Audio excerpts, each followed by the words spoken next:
Peace, family. In the kitchen with SCK today, but SC ain't cooking just yet. SC is going to show you guys how to make simple pour and melt soap. Okay, so what I'm going to be using today is a 3 butter melt and pour soap, which is very easy to work with, and this already smells delicious. Oh my god, it smells like coconut already. So when it comes to soaping, there's different methods. You can do cold preparation, you can do a hot preparation, and you can do melt and pour. Melt and pour is the easiest one to make soap with because the soap is already made up. You just add your little additives, whether you want it to be decorative, or if you're an artisan, a soap artisan, that those are very easy to work with. It's a lot of fun to work with melt and pour because it gives you a chance to get really creative, whether you're using botanicals like rose petals or calendula, which is very good for your skin, things of that nature, lavender buds, all that kind of stuff. What I like about the melt and pour method is that it is very easy. You can always add different ingredients. I love to add vitamin E to mine because vitamin E is very soothing to the skin. You also can add your fragrances. I have tons and tons of fragrances. And you can add color. I've done color with soaping. So soaping is a lot of fun. I do enjoy soaping. I've been soaping for a long time. And I do a lot of soaping because I sell it in my salon to my customers and also at events. So I just wanted to bring you guys a little simple video, and I will bring you more videos on how to make soap from actual oil like Castile soap, olive oil, coconut oil soap. You can even make soap out of bacon grease. You can make soap out of beef fat, which is tallow. It's so many methods to soap making. You can make soap out of lard. Any type of fat or oil you can make soap out of. A lot of people say bacon grease. Yep, you can make soap out of bacon grease. So this method is real easy. It's quick, it's simple. What you're gonna need, you don't have to have a mask with the melt and pour.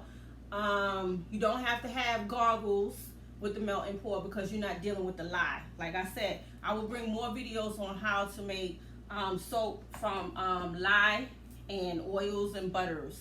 But we're gonna start out with the simple method, which is the pour and melt method. And I'm actually gonna be doing some soaping with my, oh gosh, with my loofah. My mind went blank for a minute, you guys. With my loofah. So y'all can see, I think I posted a video or a clip or something, a picture on how my loofah turned out. So I did have a few that turned out really, really good. And what I did, let me see if I could get this so you guys can see.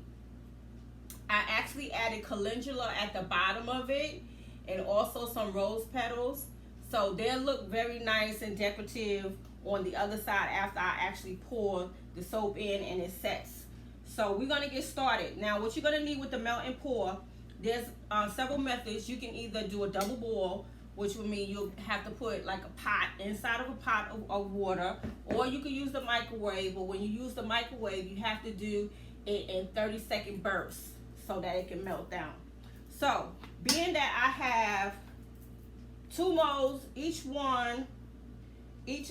soap holder holds 4 ounces. So also when it comes to the soaping, you want your scale.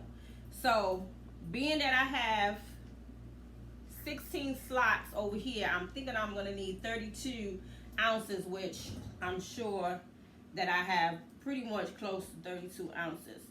So that one is 11. That's 30. And let's see what this is gonna be. Okay, so this is 30, this is 38, so I need to take off like 6 ounces. So you'll need your knife. Most melt and pour is very easy to cut. Let's see. Okay, 1 more ounce off of there.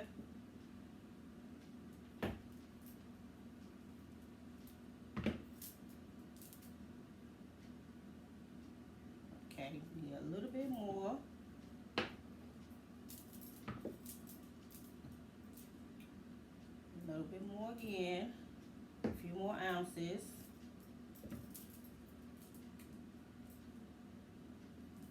Four more. Four more off. Let's see.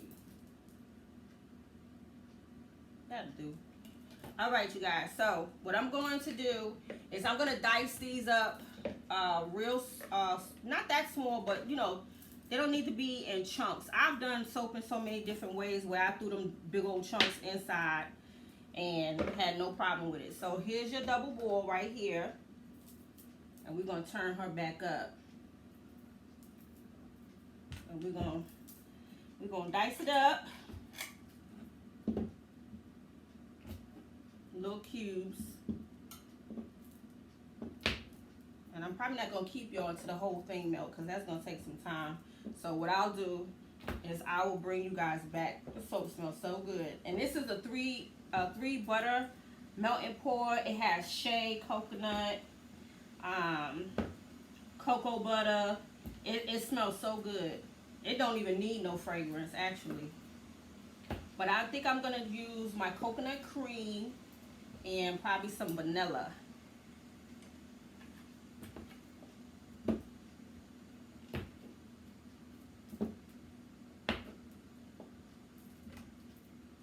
When I first started soaping, I wasn't really afraid of it because as a hairdresser, I do work with a lot of chemicals and lye, so I really wasn't afraid of it. But they have you thinking that you really got to be strapped up. I mean, you want to practice safety. You definitely want to have gloves and things of that nature, your goggles, your mask, especially if you're dealing with certain emollients and surfactants because they tend to be dusty. So that's when you get more into having to add lots of ingredients to create the soap itself. But when you're dealing with melt and pour, it's very safe. And I am not using gloves because I am making this actually for just the house. But like when I make it to sell, I definitely practice safety and more sanitary because you definitely don't want to be selling stuff that your hands be touching all over like that. So this is for home and video purposes. I remember one year I made so much soap that the soap lasted me a whole year. I had soap in boxes, little what do you call those tubs that you use to like wash your dishes in. I had soap everywhere. And the thing about melt and pour is that you don't have to wait for it to cure. When you doing soap from scratch with lye, you have to allow it to cure 4 to 6 weeks. The longer you let it cure, the harder the soap gets, depending on what oils you are using. Olive oil and coconut oil tend to make very nice hard soaps. So again, I will definitely bring you guys more videos on how to make soap from scratch. So what we're gonna do is let this the double boiler melt the soap down, and then we're gonna come back and we're gonna add the fragrance, some vitamin E oil, and then we're gonna pour them in the mold and we're gonna let them sit. It's good to let them sit. Some people, they'll rush it and they'll put it in the freezer. There's nothing wrong with that. But I prefer to just let it sit overnight and then pop them out. Or even, like, what time is it now? It's about almost 4 o'clock. So even if I pop them out about 8 o'clock, they'll be ready to be used. So it's not like you making soap from lye where it has to cure 4 to 6 weeks. So that's another good thing about melt and pour soaps. So and melt and pour soaps come in all kinds of, I don't want to say flavors, but different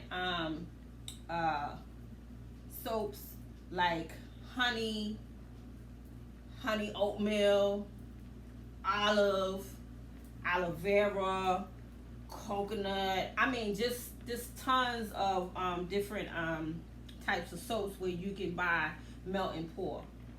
So I'm going to bring you guys back after this melt down, and then we're going to let it cool off a little bit before we add our fragrance in there. And then we're going to pour them in the mold, and we're going to let them set, and then we'll pop them out, and you guys will see what the soap is looking like. All right, family? So SEK will be right back.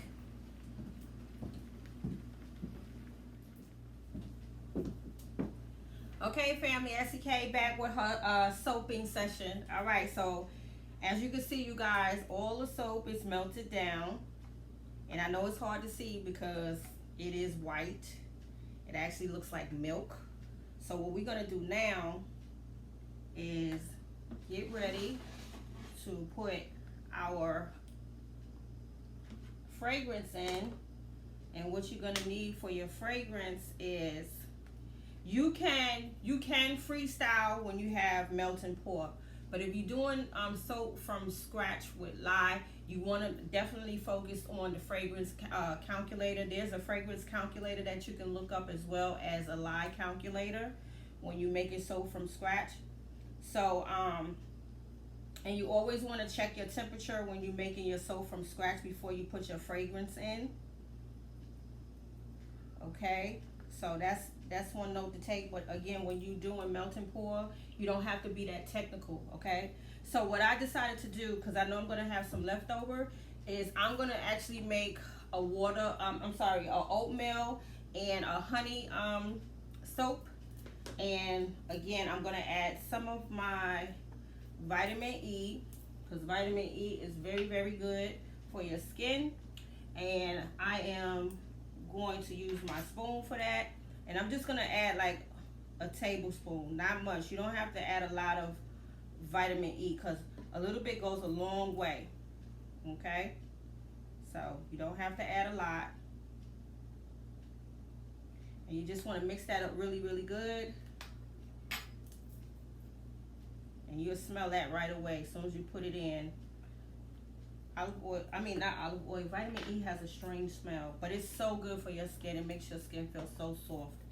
Okay, so now we're going to use our bubbler, our dropper, and we're going to add our fragrance. And this one here, I'm probably going to use all of this, and this is a fragrance from Brambleberry, which is a soaping company that I love.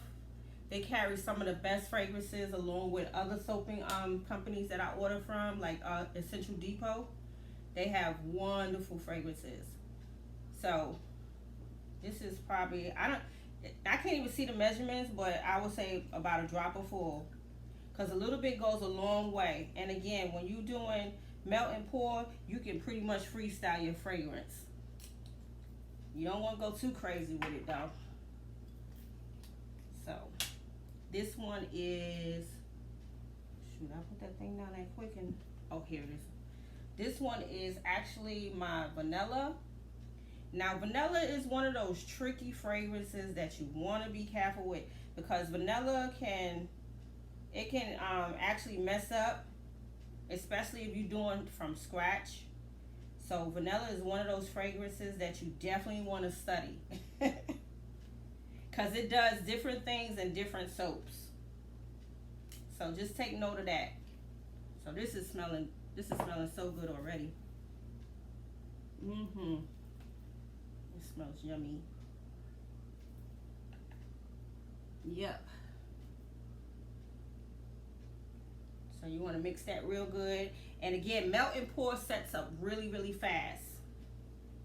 So it's always good to keep your boiling water there, because it sets up really fast. So we're just going to pour it in the molds. This is going to be so cool. And again, I got calendula in here, and also rose petals. So this is actually going to be a nice decorative soap, as well as exfoliating, because it has the loofah in it.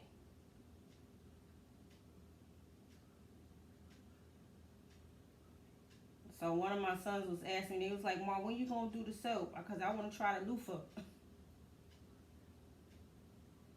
But you know, loofah is very exfoliating for the skin, especially around this time of year. Get all that dead skin off.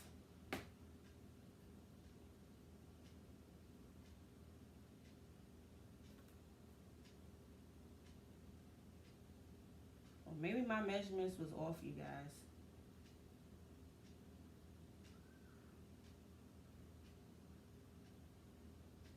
Sometimes that could happen, but don't fret about it. But when it comes to measurements with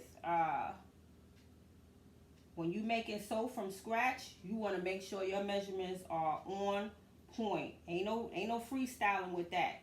You want to make sure that lye is right. You want to make sure your water content is right. Your oils have to be right. All of that. Okay, family? So you only get a little wiggle room when you're doing melt and pour. So I thought I was going to have enough to do some oatmeal honey, but that's okay because I'm going to do another session for you guys, and that's probably what I'll do. So y'all see how nice it's looking? And you can see some of the rose petals done floated to the top. Some of the calendula has floated to the top. I can't wait to pop those out. So y'all see the melt and pour method is very, very easy. Have fun with it. Use color. I have so many colors. Micah's is not even funny. But have fun with it. Try it. You can actually get the soap bases from Michael's. You can get them from Hobby Lobby. You can get them from Bulk Apothecary. If I get that daggone word right. And you can also get them from Brambleberry. You can actually get a whole 25 block. I used to get the blocks. I still get the blocks, but they last a long time. So if you want to start off soaping, I would suggest that you start off with melt and pour because it's very simple and you can't go wrong with them, and you can have fun. You can use all kind of creative things to do the melt and pours. Now when it gets to the technical part of soaping, where you doing hot press and cold press and all that stuff, you want to make sure that you are studying soaping, that you have books ready, that you are on the internet, that you're learning about lye, you're learning about distilled water, and different fragrances and what each fragrance do and how it reacts to different oils and butters. Okay, family? So if you want to try soaping, this is the best way to go if you're a beginner. Now, if you want to go more advanced, I will bring some more videos to you guys to show you how more advanced that you can get when it comes to soaping. Okay, family? So what we're going to do is we're going to let this harden out. I might try to come back later on this evening and pop them out so you guys can see how nice they look and the things of that nature. And I will definitely bring you guys some more videos on soaping. Okay, family? So this is SEK. And again, I'm going to try to bring these back so we can pop them out so you can see what they looking like. If I don't bring that finished look product back to you guys, I will just probably post it in the community. Okay, family? So this is SEK, and I will see you guys soon. Peace.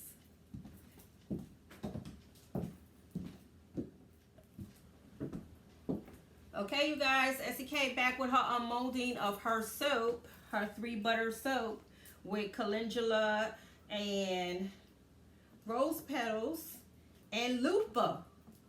All right, you guys. So remember I told y'all they set up really fast when you're doing melt and pour. How pretty. Can y'all see that? Y'all see the rose petals? And there's the loofah. Y'all see that? Okay. So when you unmolding, all you got to do is pull your bowl apart depending on what type of mold you're using. Oh man, these look so pretty. I done used so many different things for molds, it's not even funny. I've used dresser drawers. Dresser drawers are probably one of the best molds you can use. Yep. And oh man, that looks so pretty. Okay, this one I wasn't able to fill that up. So I still have some more loofahs left that I can use. It's the one with the calendula.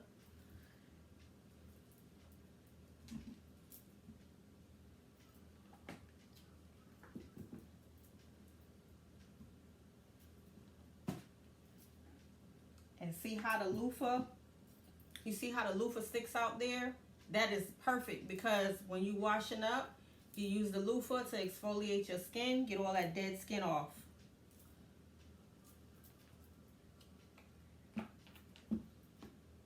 Ooh, those smell so good.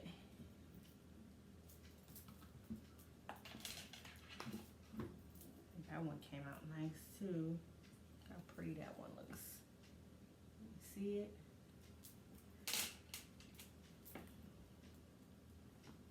This one is with the rose petals. See if the camera's focusing. All right, you guys. So that is, these are all the calendulas, look so pretty with the yellow. So that is my soaping method for melt and pour. Okay, family? So remember what I told you about the melt and pour. The melt and pour is perfect for beginner soapers, okay? Very easy. You can add as many things as you like, whether you want to use color mica, fragrances, botanical flowers, all those different types of things. Honey, vitamin E, oatmeal. You can do whatever you want when it comes to the melt and pour. You can freestyle like crazy. But when it comes to making soap straight from lye, you have to be precise and you have to follow the safety rules. That means glasses, goggles, mask, and gloves, okay? All right, family? So there you have it. They kind of look like cupcakes. All right, family. So this is SEK the Homestead. I hope you guys enjoyed this tutorial. If you are new to my channel, make sure you thumbs up, like, subscribe, and hit that notification button and share. Share. And SEK the Homesteader will see you guys on the next video. Thank you for watching my channel. Peace.